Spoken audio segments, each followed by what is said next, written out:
வெளியே புறப்பட்டு கொண்டிருந்தார் ராகவன். அதன் பொருட்டு வேஷ்டி அகற்றிவிட்டு பேண்ட் போட முனைந்தபோது மிகவே சிரமப்பட்டார். அவ்வளோ பெரிய தொந்தி. மேலே சட்டையை போட்டுக்கொண்டு கண்ணாடி முன் நின்ற பின் தலையை வாரிக்கொண்டபோது சீப்பின் பற்கள் அவர் தலை வழுக்கையில் கீரலிட்டு லேசாக வலி எடுத்தது. வெளியே சென்றவர் காத்திருந்த பைக்கை எடுத்து சிரமப்பட்டு அதன் மேல் ஏறி அமர்ந்தார். உதைக்க தேவையில்லை, பட்டன் ஸ்டார்ட், அதுவும் சீறிக்கொண்டு கிளம்பியது. பார்த்து கொண்டே இருந்தான் ராகவனது வயதான அப்பா சந்தானம். காலேஜுக்கு புறப்பட்டு கொண்டிருந்த ராகவனின் இளைய மகன் மணிவண்ணனிடம், உங்க அப்பா எங்கடா கிளம்பிட்டான் என்று கேட்டார். ஜோசியரை பார்க்க தாத்தா. அப்போ ஓ அக்கா லதாவுக்கு புதுசாக ஜாதகம் வந்திருக்கா? அப்படி தானே நினைக்கிறேன். ஏதாவது நல்லபடியாக அமையட்டும். ஜோதிடர் கஸ்தூரி ரங்க ஜாதகத்தை பார்த்து முடித்தவராக இதை தாராளமாக சேர்க்கலாம். எதுக்கும் பையன் பற்றி நல்லா விசாரிச்சுக்கங்க. ஆட்சி பெற்ற சுக்ரம் பையனை கொஞ்சம் அப்படி இப்படி அலைய விட சான்ஸ் இருக்கு என்றார். நல்லதையே சொல்லி இப்படி கெட்டதை சொன்னால் எப்படி ஜோசியரே? என்ன செய்ய, இரண்டும் கண்ணில் படும்போது சொல்லிடுறது தானே தொழில் தர்மம். அதற்கு மேல் அவரிடம் பேசாமல் புறப்பட்டார் ராகவன். வெளியே வந்த நிலையில் சட்டை பாக்கெட்டே செல்ஃபோன் கைக்கு வந்தது. ஹலோ சஞ்சய், சொல்லுங்கள் சார். ஒரு ஜாதகம் ஓகே ஆயிருக்கு, கொஞ்சம் விசாரிக்கணும். தொழிலே அதுதானே சார், அட்ரஸ் கொடுங்க. பார்த்து பையன் கொஞ்சம் அப்படி இப்படி இருக்க சான்ஸ் இருக்கான், ஜோசியர் சொன்னார். இன்றைக்கி இல்லைனா தான் சார் அது ஆச்சரியம். நீங்கள் என்ன சொல்கிறீங்க? இதெல்லாம் ரொம்ப பார்க்காதீங்க சார்.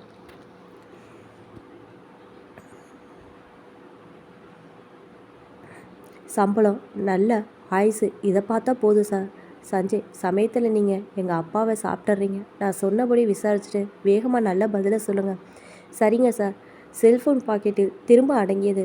பைக்கு கிளம்பியது. லதா சுடிதாரில் பார்க்க அழகாக தான் இருந்தார். நெற்றியில் மட்டும் பூனை நக்கியது போல மிக சிறிய பொட்டு. ராகவனும் பைக்கை நிறுத்திவிட்டு வீட்டுக்குள்ளே வந்தார். லதா வரையில் அவர் இதுபோல 100-200 முறை வந்துவிட்டார். அதாவது ஜோசியரை பார்த்துவிட்டு வந்தவரை அப்பா சந்தான, மனைவி ஜானகி என்று கூர்மையாக ஏறிட்டார்கள். என்னங்க, ஏதாவது அமைஞ்சிச்சா? ஜானகி ஆரம்பித்தாள். பார்ப்போம். ஜாதகம் ஓகே, பையனை பற்றி விசாரிக்க சொல்லியிருக்கேன். யார்கிட்ட? உன் சிஐடி கிட்டேயாடா? சந்தாட்டம் அதட்டலாக கேட்டா. ஆமாம், சிஐன்னு என்ன கிண்டல்? சஞ்சய் ஒரு டிடெக்டிவ் ஏஜென்ட். அவர்கள்லாம் இருக்கிறது எவ்வளோ உதவியாக இருக்குது தெரியுமா? அட போடா, உன் பொண்டாட்டியை நான் சிஐட வச்சா பிடிச்சேன்? இல்லை உன் மாமனாதான் அப்படி விசாரிச்சாரா? அப்போ என்ன, விசாரிக்காமல் கண்ணை மூடிக்கிட்டு பொண்ணை கொடுக்கணும்னு சொல்கிறீங்களா? இந்த காலத்தில் பசங்களை பற்றி உங்களுக்கு தெரியுமா? என் ஆஃபீஸில் விசாரித்து பண்ணி வச்ச அந்த கல்யாணங்களே எவ்வளோ சிக்கல் தெரியுமா? ராகவன் ஆவேசமாக பேச ஆரம்பிக்க சந்தானம் அதற்கு மேல் பேசவில்லை. ஜானகியும் பேசவில்லை. ஆனால் லதா பேசினா. அப்பா, எனக்கு கல்யாணமே வேண்டாப்பா, விட்டுருங்க இதோட என்றால் கோபமாக. இது போன்ற வாத பிரதிவாதம் அந்த வீட்டுக்கு ஒன்று புதிதில்லை. இரவு நேரம் மொட்டை மாடிக்கு வந்த நாலாபுரமும் பார்த்துவிட்டு இடுப்பில் ஒளிந்திருந்த டாஸ்மார்க் பாட்டிலை எடுத்து திறக்கவும் நினைச்சேன் என்று ஒரு குரல். திரும்பினார் ராகவன். எதிரில் ஜானகி. மோப்பு முடிச்சு வந்துட்டியா? கவலைப்படாதீங்க, பாட்டிலை பிடுங்கி போட வரல, உங்களுக்கு கம்பெனி கொடுக்க தான் வந்திருக்கேன். ஜானகி சொன்ன பதில் ராகவன் கன்னத்தில் அரையாமல் அறைந்தது. ஜானகி, விளையாடாத. ஏங்க, மனக்கவலைங்கிறது உங்களுக்கு மட்டும்தானா? எனக்கு இல்லையா? எனக்கும் லதா பொண்ணு தானே. ஏன் பெத்தோன்னு இருக்குது. என்ன பாவம் பண்ணமோ, 300 ஜாதகம் பார்த்தோம், ஒன்று கூட தேரலை. நானும் எதில் குறை வச்சேன்? போகாத கோயில் உண்டா? செய்யாத பரிகாரம் உண்டா? வேளாங்கண்ணி, நாருகு தர்கா, ஏசு, அல்லா, ஒரு சாமி விடலையே.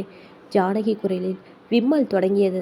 ராகவனும் பாட்டிலை மேலிருந்தபடியே தூக்கி எறிந்தாள். இருட்டில் எங்கே விழுந்ததோ. இப்போ நான் உங்ககிட்ட ஒரு விஷயம் சொல்ல போகிறேன். என்ன ஜானகி? மதியானம் சிவகாமி அம்மா வீட்டுக்கு வந்திருந்தாங்க. கைலாஷ் யாத்திரை போயிட்டு வந்திருக்காங்க. பிரசாதமும் தந்தாங்க. நல்ல விஷயந்தானே. அப்போ லதா கல்யாண பேச்சு வந்தது. என்ன சொன்னாங்க? நேரம் வரல, வந்தால் நடந்துடணும்னு வேதாந்தமாக பதில் சொன்னாங்களா? இல்லைங்க. அப்புறம் எந்த பரிகாரத்துக்கும் அடங்காத விஷயம் இழுத்துக்கிட்டே போகுதுன்னா ஏதோ சாபம் இருக்குமாங்க. சாபமா? கேட்கும்போதே ராகவனிடம் பலத்த திகைப்பு. ஆமாங்க, அப்படி இருந்தாதான் இப்படி இழுக்குமாம். என்ன ஜானகி, இந்த காலத்தில் போய் சாபம் வரான்னுக்கிட்டு என்ன? நீங்கள் வயிறு எரிஞ்சு கொடுக்குற சாபம் நிச்சயம் பழிக்குங்க. அப்படி ஒரு தப்பை லதா பண்ணியிருப்பான்னு நீ நினைக்கிறியா? மண்ணாங்கட்டி. அவள் பண்ணாதானே நாமளோ இல்லை உங்கள் முன்னோர்களோ பண்ணியிருக்க கூடாதா? அது எப்படி நமக்கு தெரியும்? இருக்கலாம் இல்லையா? தெரியல ஜானகி. நீ புதுசாக பூதத்தை கிளப்பாத. அவங்க சொன்னதை சொன்னேன். அந்த சாபத்துக்கு தகுந்த பரிகாரம் பண்ணிட்டா நம்ம பொண்ணுக்கும் நல்ல மாப்பிள்ளை வந்துடுவாங்க. அதுக்கு எந்த கோயிலுக்கு போகணும், எவ்வளோ செலவாகும் தெரியலையே. சிவகாமி அம்மா கிட்ட கேள், அதையும் செய்துடுவோம் என்றார் ராகவன். அவர்கள் இருவர் பேச்சையும் சற்று தள்ளி இருளில் நின்ற நிலையில் கேட்டபடியே இருந்தார் ராகவனின் அப்பா சந்தானம். அவர் கண்களில் ஏனோ கலக்கம். 1 மாதம் சென்று விட்டது.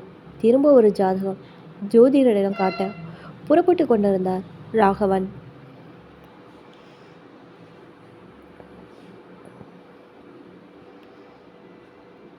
எங்களா ஜோசியர் பார்க்கவா?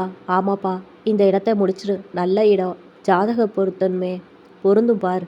அவர் சொன்னபடியே பொருந்தி கஸ்தூரி ரங்கனும் சூப்பர் ஜாதகம் என்றார். அடுத்து டிடெக்டிவ் சஞ்சய், அவரும் பையன் பத்திரமாத்து தங்க என்றார். அடுத்து பெண் பார்க்கும் படலம் மிக முக்கிய கட்டம். ஆனால் ஒரு சலனம் இல்லாமல் பிரமாதமாக நிறைவேறியது. பையனுக்கு பெண்ணையும் பெண்ணுக்கு பையனையும் மிகவும் பிடித்து போய்விட்டது. கல்யாண தேதி முடிவாகி லக்ன பத்திரிகையிலும் அதை குறிப்பிட்டாகிவிட்டது. ராகவன் ஜானகியிடம் வந்து, ஜானகி, சிவகாமி அம்மா சொன்ன பரிகாரத்துக்கு இவ்வளோ இஃபெக்ட் இருக்குன்னு நினைக்கல. நாம் இன்னும் அதை செய்யலை, இனிமே தான் செய்ய போகிறோம். ஆனால் அதுக்குள்ளே நடக்க வேண்டியது நடந்துருச்சு பாத்தியா என்றார்.